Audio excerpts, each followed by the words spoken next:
Beberapa dari kegiatan Bandung namanya cupnya namanya. Selamat malam, jumpa lagi dengan Forum Sawu yang tetap setia bermadab Somolowaru. Malam hari ini kita kedatangan para narasumber dari Forum Sawu yang akan mengkritisi tentang kuliner. Sebelum itu, saya akan memberikan kesempatan kepada kawan Bagus untuk menerangkan sejatinya kuliner ini apakah mengenal geografi ataukah mengenal masa. Silakan Bagus. Terima kasih. Tentang kuliner, jadi masih disambungkan dengan generasi Z yang kemarin. Kita tahu sekarang generasi Z secara minat dan kegemaran generasi Z sekarang adalah makanan-makanan yang sedang tren saat ini, dan juga sekarang media juga dipengaruhi dengan media sosial, Instagram. Jadi anak-anak generasi Z itu mencari kuliner yang bisa untuk posting di Facebook, di Instagram. Jadi untuk sebagai bentuk eksistensi juga. Jadi, dan kebanyakan jenis-jenis kuliner yang diminati itu adalah jenis kuliner seperti cake, seperti cake rainbow, yang itu menurut pendapat saya, pandangan saya itu adalah produk-produk atau karakter jenis makanan untuk geografis orang barat. Jadi secara kalau dibandingkan dengan kultural kita di zaman dulu, kita bahan kulinernya adalah singkong, terus ketan. Jadi kuliner tradisional, kue-kue tradisional. Jadi kalau yang makanan-makanan kuliner dari barat itu terbuat dari gandum. Sedangkan di potensi lokal negara kita, negara Indonesia, itu gandum itu tidak bisa ditanam.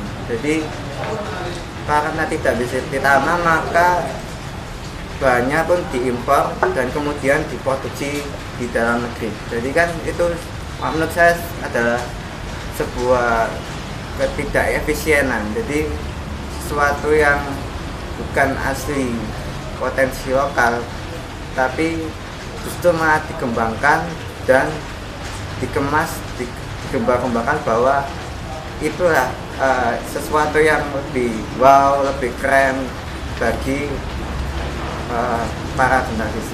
Ini sudah dari saya. Oke, saya menangkap narasi dari Bagus tadi bahwa ada semacam ambigu ya.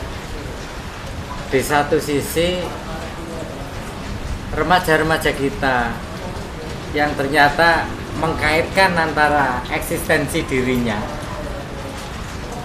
dengan makanan. Semakin makanan ini aneh namanya, semakin eksis, sehingga posting-posting mereka lebih ke arah eksistensi diri yang dikaitkan dengan makanan yang notabene adalah bernama atau berlabel asing. Itu satu. Lalu yang kedua, ada semacam penggiringan menurut Bagus tadi, kalau boleh saya simpulkan. Ada penggiringan bahwa kuliner yang seharusnya bahan dasarnya bisa memanfaatkan potensi lokal, singkong, ketan dan sebagainya itu, untuk digantikan dengan gandum, sehingga ada semacam membuat ketergantungan Indonesia, kuliner Indonesia, atas suplai atau pasokan gandum dari luar negeri. Dan ini didukung oleh generasi Z yang suka posting tadi. Nah, Tetapi ambigunya di sini, di sisi yang lain, saya ingin bertanya lagi sekarang. Kita melihat fenomena hari ini, ada semacam gerakan ke arah masa lampau, sesuatu yang kuno, sesuatu yang klasik, yang tradisional, hari ini sedang menjadi branding. Dapur desa, Pawon Ratu, lalu kemudian Kebon Rojo, menjadi nama-nama sebuah restoran besar.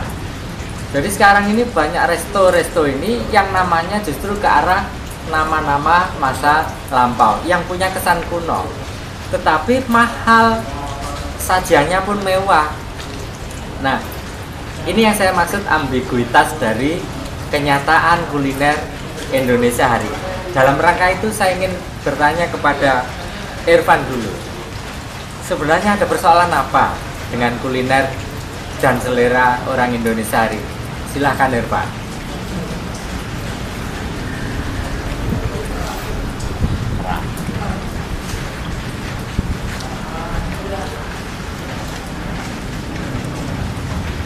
Ya, belum apa? Belum paham sih, belum tahu nanti sebetulnya yang kalau ketika kita bicara masalah kuliner, ketika kita bicara masalah makanan itu yang perlu yang kita bahas itu apa sih sebenarnya? Nah, hanya saja kalau masalah mengenai makanan, kayaknya awalnya bukan masalah eksistensi, bukan masalah eksistensi dan yang lain-lain gitu kan. Kalau masalah makanan, kayaknya awalnya adalah ngomong masalah kebutuhan fisik, kebutuhan perut gitu kan, kebutuhan yang katanya kebutuhan pokok manusia. Nah, cuman seiring berjalannya waktu,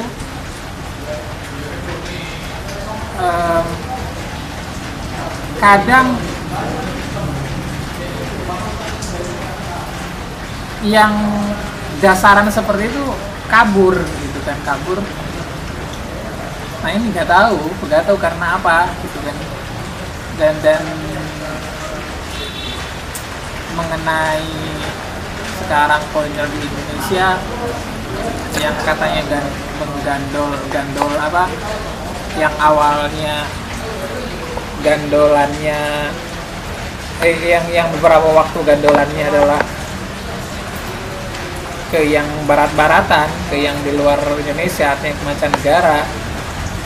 Artinya di sana tidak yang yang mungkin pada awalnya munculnya jenis makan itu karena ada kaitannya dengan geografis dan sebagainya.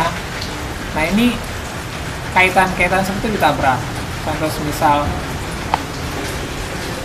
yang hidup di tempat yang subur, kebanyakan makanannya ya ubi-ubian misal kayak gitu. Ternyata sekarang ternyata banyak yang di tempat-tempat yang seharusnya ubi-ubian, ternyata makanannya selain ubi-ubian, bukan mungkin kayak gitu. Artinya nggak tahu kalau masalah kuliner di Indonesia sekarang ini bagaimana sih, nggak tahu. Cuman tadi menanggapi masalah eksistensi, Mas Bagus tadi narasi pertama, nggak kaget gitu, artinya nggak kaget ketika banyak orang-orang sekarang makan, akhirnya di foto, akhirnya di upload gitu kan. Ya itu sebagai balik lagi fitrah manusia pengen diakui, mungkin gitu, pengen diakui sehingga mungkin menganggap ada yang menganggap kita bisa dihoki dengan cara seperti itu. Kita bisa dihoki orang banyak dengan memakai cara-cara yang bisa dihoki orang banyak. Salah satunya mungkin seperti itu. Ketika yang rame dan digembar-gembar orang rame adalah makan di mana di CFD, misalkan di mana atau di mana makan di mana, akhirnya dia pergi ke sana makan di sana, dipoto, disebarkan, sehingga harapannya bisa diakui. Ya itu balik masalah pengen diakui itu tadi. Itu sih. Baik. Jadi saya suka ada pendapat yang tidak senada dengan narasi yang suka, bahwa tidak ada kaitan dengan geografis itu masalah eksistensi dan sebagainya. Pertanyaan saya masih lanjut pada tadi itu. Kira-kira apakah Clement bisa nanggapi? Silakan Clement. Mungkin kalau tadi saya ikuti pelan-pelan narasi yang kedua tadi dari Pak Didin menyatakan makin banyak maraknya yang nama-nama yang lebih ke tradisional, seperti ambil contoh dapur desa, terus sego sambal, sekarang malah menjadi restoran-restoran yang besar. Menurutku ya mungkin karena cepat dan meratanya suatu proses yang dikatakan dari Mas Bagus sendiri, dari media sosial akhirnya booming, maksudnya terkenal, terekspos. Dari sini kan segi pemerataan modernisasinya ini kan masuk akhirnya ke daerah-daerah. Nah di daerah sendiri karena masih banyaknya yang lebih ke tradisional, yang makanan-makanan masih khas produksinya dari daerah-daerah yang ada di pelosok-pelosok negeri gitu, mungkin dari situ mereka juga nggak mau kalah, atau beberapa orang seperti orang yang memiliki yang sudah lama tinggal di kota, mereka main ke satu daerah terus lihat makanannya di sana, makanannya ternyata ini, terus dari namanya juga menarik, mungkin ide yang seperti itu akhirnya ke bawah, dijadikan satu momen, coba aku pengen hal ini tak masukin ke kota, tak masukin ke daerah yang memang sudah ramai, lebih ramai, dibangun satu nama sego sambal semisal, atau dapur desa, untuk membumingkan lagi. Meskipun tadi sempat juga tak pikirkan ini tetap dengan kemasan yang lebih mewah, dengan harga yang lebih mahal dari kalau di daerah sendiri mungkin 10.000, tapi kalau masuk ke sebuah restoran yang lumayan besar namanya jadi 15-20, bahkan bisa berkali-kali lipat.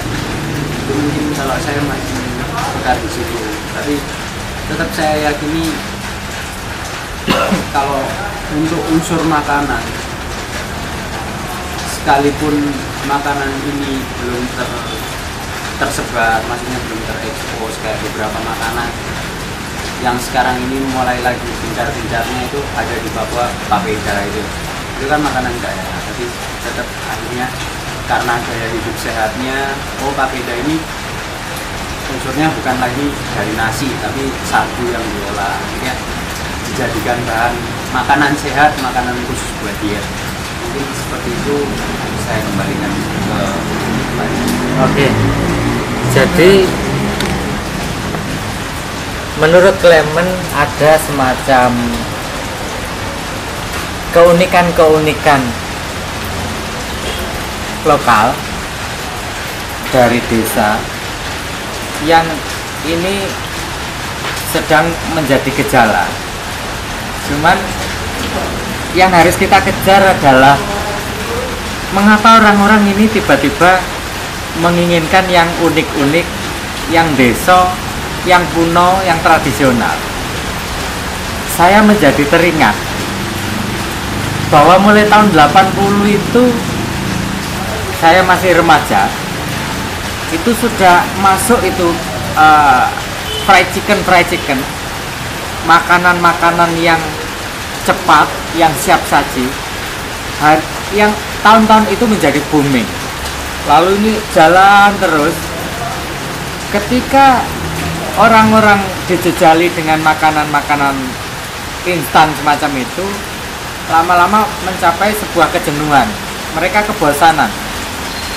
Begitu bosan, akhirnya mereka merindukan sesuatu yang lama, merindukan sesuatu yang asal, yang desa, yang kuno. Maka kemudian orang tiba-tiba kangen lagi, ingin mencari bagaimana pecel itu nikmatnya, bagaimana rawon itu nikmatnya, dan yang lain-lain. Sehingga kemudian ini disambut oleh tangan-tangan dingin yang akhirnya mendirikan usaha-usaha kuliner dengan label dan basis pada keunikan-keunikan lokal. Dan ini ternyata bersambut oleh pasar. Jadi ada sebuah titik pertemuan, kerinduan tentang sesuatu yang unik, yang masa lampau, yang tradisional dan desa, bersambut dengan peluang entrepreneur yang potensinya dimiliki oleh lokal. Maka ini menjadi ramai, sehingga nama-nama yang kita sebut ambigu tadi itu hari ini sedang menjadi fenomena. Bagus sekarang. Apakah ini bisa bertahan lama menghadapi serangan kuliner dari asing yang berbahan dasar gandum melawan potensi lokal? Silakan Pak Dik. Menurut saya sih bisa. Jadi dengan dibangun sebuah kesadaran kita untuk kembali tadi untuk rasa rindu kita untuk kembali ke tradisi budaya nenek moyang, kemudian warisan kuliner. Jadi kalau dibangun kesadarannya itu bisa dipertahankan. Jadi misalnya kalau dari sudut pandang biologis atau kesehatan, jadi kalau secara biologis tubuh kita lebih, khususnya di orang Indonesia, untuk mencerna itu yang bahan-bahannya lebih banyak serat. Jadi seperti umbi-umbian tadi ya. Jadi kalau dibandingkan dengan tepungan, dia minim serat. Jadi kalau sekarang kan baru orang barat itu menggunakan gandum utuh. Jadi untuk meningkatkan serat dari makanan yang mereka buat.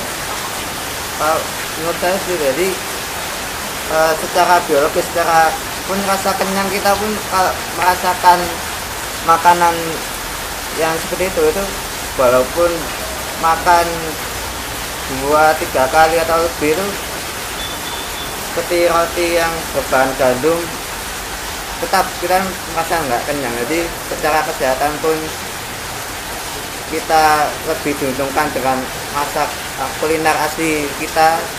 Kemudian secara rasa kenyang pun juga lebih terpuaskan. Itu sih. Baik, jadi bagus menilai ini sebenarnya ada peperangan besar, perang antara kuliner asing melawan kuliner lokal, tapi medan perangnya adalah Republik Indonesia. Siapa pemenangnya kita belum tahu ini, tetapi ditilik dari kebutuhan kesehatan dan ditilik dari gaya hidup. Nah, kira-kira untuk 10 tahun ke depan ini yang memenangkan nanti kira-kira gaya hidup, makanan asing, ataukah kesehatan tubuh? Irfan, silakan.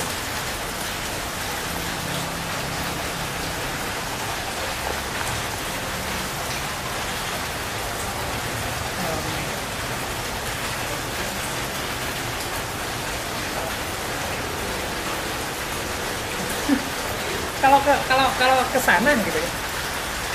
Karena kalau runutannya sesuai pendapat Mas Bagus tadi,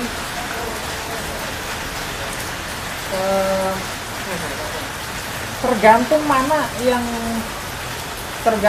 mana nanti antara gaya hidup atau kesehatan, antara gaya hidup atau jenis makanan yang berorientasi pada kesehatan, mana yang bisa membangkitkan, yang bisa menyentuh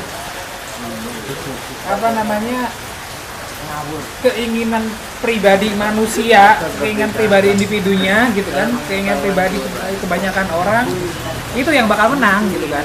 Kalau misalkan gaya hidup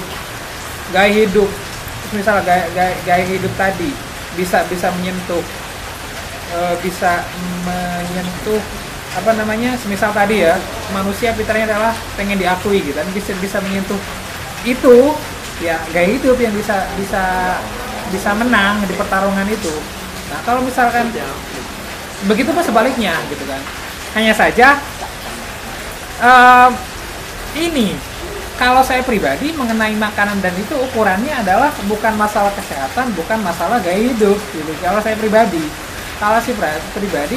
masalah makanan ukurannya adalah kenyang gitu kan. Artinya apapun yang dimakan, apapun jenis makanannya, selama saya gak kelaparan ya tak makan kan gitu. Nah, sehingga saya menganggap bahwa yang saya makan gak ada kaitannya dengan jenis makanan. Terus itu yang pertama. Terus saya juga menganggap apa yang saya makan persentasinya untuk kesehatan gitu kan tidak terlalu dominan juga gitu kan, karena ya tadi yang anggapan dasar saya bahwa makanan gitu kan, ketika ngomong makanan ya urusannya kepada urusan perut, gak lapar gitu aja. Kalau saya pribadi itu aja sih perut kayaknya. Kalau memang yang dijadikan ukuran adalah kenyang, tiba-tiba saya teringat dengan anak kos. Bagi mereka yang anak kos yang tentu uangnya pas-pasan, super mie, maaf menyebutkan mie goreng ataupun mie kuah adalah pilihan yang paling ideal. Kita tahu mie instan itu bahan dasarnya adalah dari gandum. Saya kembalikan persoalan perang besar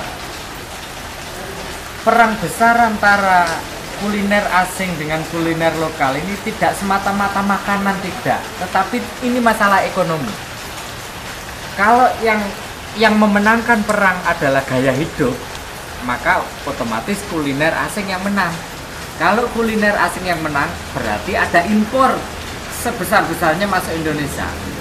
Impor ini artinya adalah bahwa ada devisa kita yang harus kita korbankan supaya kita memperoleh impor kuliner asing tadi. Itu yang pertama. Lalu yang kedua, mengapa tidak pernah ada eksperimen untuk membuat makanan instan macam mie yang bahan dasarnya sesuai dengan potensi lokal, dari beras misalnya, singkong misalnya, sehingga impor gandum ini bisa dihentikan. Ini apakah ada semacam kemalasan untuk melakukan riset, ataukah memang ini sebuah keterlanjuran ekonomi sehingga kuliner instan dimenangkan oleh asing, sementara potensi lokal tidak pernah tergarap karena kita malas untuk melakukan eksperimen membuat kuliner lokal yang bisa tahan lama dan sekaligus juga instan. Gimana, Clement?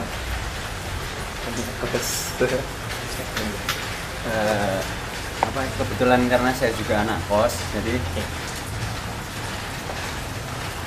yang dikatakan dari Pak Didin ini sedikit menyinggung. Jadi memang kalau anak kos rata-rata yang mohon maaf kalau boleh dikatakan ekonominya menengah ke bawah, pasti di hari-hari tertentu, di waktu-waktu tertentu mereka lebih memilih makanan yang memang murah satu, terus juga dikatakan secara budgeting kan nggak terlalu membebani.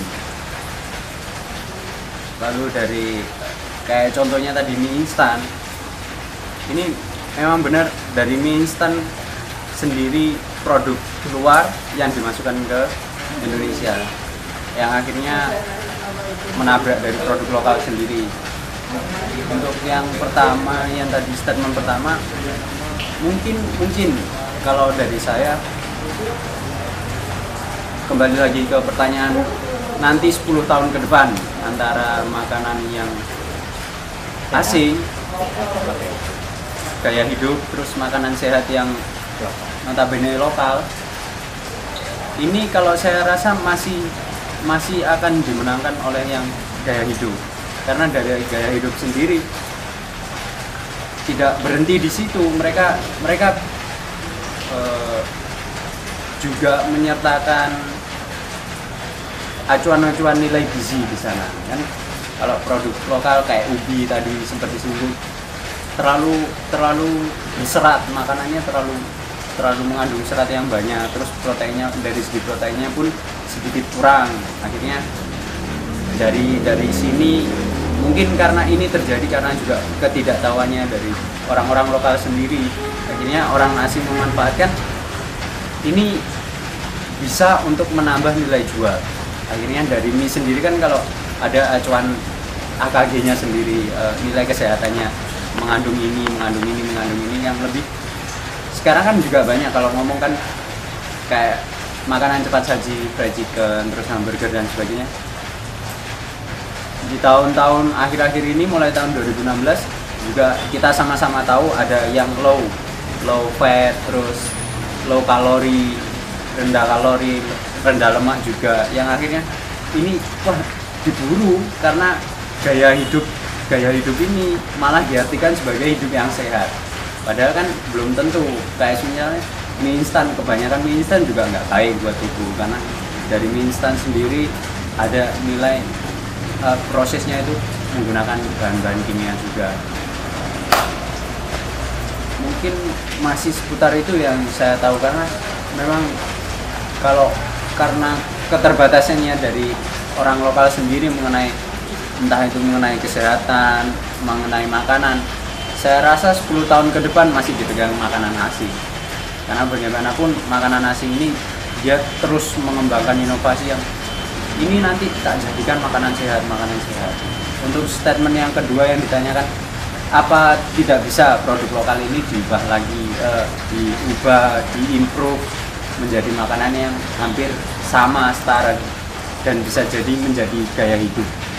Mungkin bisa, karena banyak yang kita tahu produksi lokal memproduksi ubi diubah jadi steak, diubah jadi makanan ringan kayak keripik, tapi dikasih rasa. Tetap yang saya yakini kurang, untuk pemasarannya pun nanti nggak bakal seperti produk luar negeri yang memang dipandang wow sama, terlebih lagi orang-orang mudanya. Sekian dari saya. Kalau itu yang diungkapkan oleh Clement bahwa sebenarnya memang sudah ada. Yang pertama tadi, 10 tahun ke depan masih dimenangkan oleh gaya hidup, dan itu asing. Lalu statement yang kedua, Clement menilai bahwa sudah ada di wilayah lokal ini para kreator, para inovator yang menciptakan makanan berpotensi lokal yang tidak kalah bersaing dengan makanan asing. Cuman yang disayangkan oleh Clement tadi adalah dalam hal pemasaran, itu yang dikritisi. Mohon maaf untuk itu saya menolak keras. Sebenarnya untuk menjawab mengapa inovasi-inovasi dan kreasi-kreasi kuliner lokal ini tidak pernah mampu bersaing dan setara dengan makanan asing, bukan karena pemasarannya, tetapi karena untuk bisa melakukan usaha di Republik tercinta ini sulit. Persyaratannya sedemikian panjang. Ada izin usaha, ada keterangan domisili, ada tanda daftar perusahaan, ada NPWP, ada izin gangguan, ada analisis dampak lingkungan, ada HO, ada macam-macam regulasi, sehingga ini baru di tingkat perizinan mau mendirikan usaha. Baru mau mendirikan usaha sudah sedemikian rupa sulitnya. Andaikan pun toh ini terlewati, masih ada persoalan lain. Biaya pungli yang sedemikian tinggi. Saya tidak menuduh bahwa birokrasi kita pungli, tidak, tetapi ada semacam rumor itu akibat, dan sesuatu itu mustahil bisa menjadi akibat kalau tidak ada penyebabnya. Ada semacam rumor bahwa ketika usaha sudah mulai beroperasi, berjalan, ini muncul hambatan-hambatan yang berupa pungutan-pungutan. Kalau izinnya lengkap, ya contohnya ya ulang tahun hari apa, memperingati hari besar apa, lalu macam-macam. Ini kalau izinnya lengkap. Apalagi kalau izinnya tidak lengkap, malah semakin menjadi sapi perahan. Ini nasib kreator inovator di Indonesia untuk memulai usaha. Nah, ini bagi mereka yang bermodal. Lah bagaimana kemudian bagi mereka yang tidak punya modal, hanya punya agunan satu-satunya, lalu dimasukkan ke bank memperoleh kredit? Kalau itu pas-pasan hanya untuk bisa melakukan usaha, akhirnya yang terjadi adalah seluruh ongkos pungutan, seluruh ongkos regulasi tadi, serta inefisiensi birokrasi ini dibebankan pada HPP, harga pokok produksi. Begitu kuliner kita HPP-nya lebih tinggi ketimbang kuliner asing, maka bisa dipastikan bahwa produk kuliner dalam negeri tidak akan pernah bisa bersaing dengan produk kuliner asing. Nah, menyikapi hal semacam ini bagaimana? Bagus, silakan. Ya, jadi kalau secara dalam badan usaha itu sudah dipersulit, apa memang sistemnya begitu panjang dan tidak efisien. Jadi kalau dilihat secara infrastruktur ya, jadi dengan perusahaan yang besar, dengan pabrik pengolahan tepung, bahkan itu pun sampai menjadi objek vital nasional. Jadi sampai bayangkan, itu kan sesuatu pabrik gandum yang itu untuk mengolah gandum yang gandumnya pun tidak bisa ditanam di Indonesia, yang harus diimpor. Kita membangun pabrik pengolahan gandum dengan begitu besarnya dan dianggap itu sebagai objek vital nasional. Jadi sebagai suatu yang harus dijaga keamanannya untuk keberlangsungan ketahanan pangan nasional. Itu kan suatu mindset yang salah apa. Jadi seharusnya yang menjadi objek vital nasional itu adalah yaitu yang melindungi ketahanan pangan kita yang memang itu ada potensi apa. Jadi misalnya pengolahan tepung yang berbahan dasar ketan, umbi-umbian, beras yang bisa diproduksi di dalam negara sendiri, itu yang secara infrastruktur. Jadi untuk yang secara harga ya itu secara manajemen produksi akhirnya dibebankan ke harga, akhirnya ketika pajak kemudian pungli akhirnya mempengaruhi ke harga jual. Jadi pun akhirnya berpengaruh kepada minat konsumen. Jadi yang kalau dikatakan Bang Iva tadi bahwa ya kita makan tuh untuk memenuhi rasa kenyang kita. Jadi kalau kita dapat kenyang dengan murah, kenapa yang mahal? Akhirnya ya kita mengambil yang seperti yang ayam bajikan itu yang ada tepung pun, kalau secara pengolahan metodenya itu adalah digoreng. Jadi kalau kita tahu bahwa kebanyakan makanan tradisional kita itu tidak digoreng, jadi dengan dikukus. Iya. Secara kesehatan pun lebih sehat.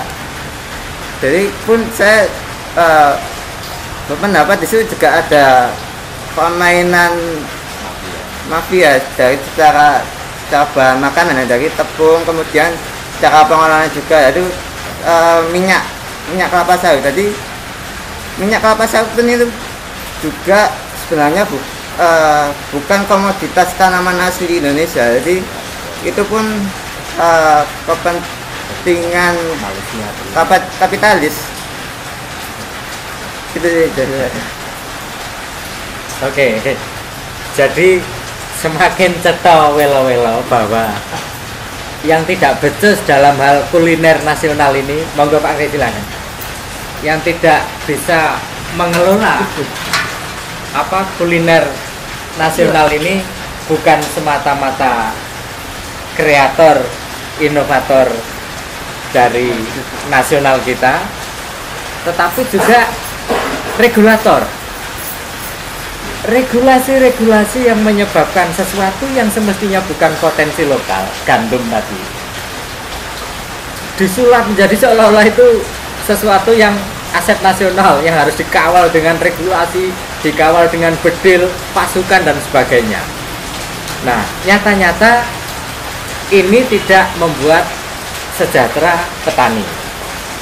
Kalau memang sungguh-sungguh berniat membuat sejahteranya petani, maka mau tidak mau ini sebuah keniscayaan bahwa tanaman lokal harus dilakukan penelitian supaya muncul sebuah komoditi yang bisa menggeser kebutuhan gandum yang notabene asing itu menjadi potensi lokal yang dimanfaatkan, sehingga petani akan bisa senang karena produk pertaniannya akhirnya terbeli.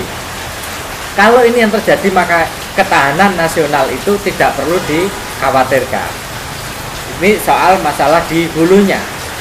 Di hilirnya pun demikian.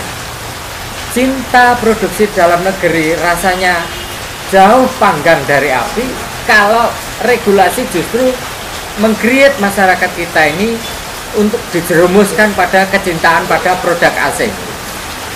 Bukan karena rakyat ini lebih cinta asing, bukan, tetapi karena faktor gaya hidup, faktor murah, dan faktor akses yang lebih mudah produk-produk dari potensi asing ketimbang yang lokal tadi. Saya pikir itu yang bisa kita simpulkan hari ini. Terima kasih atas perhatiannya. Salam sawu, wassalamualaikum warahmatullahi wabarakatuh. Waalaikumsalam warahmatullahi wabarakatuh. Allahumma Soleh. Gimana ini nyimpennya? Langsung di Tekan mana? Ini kotak.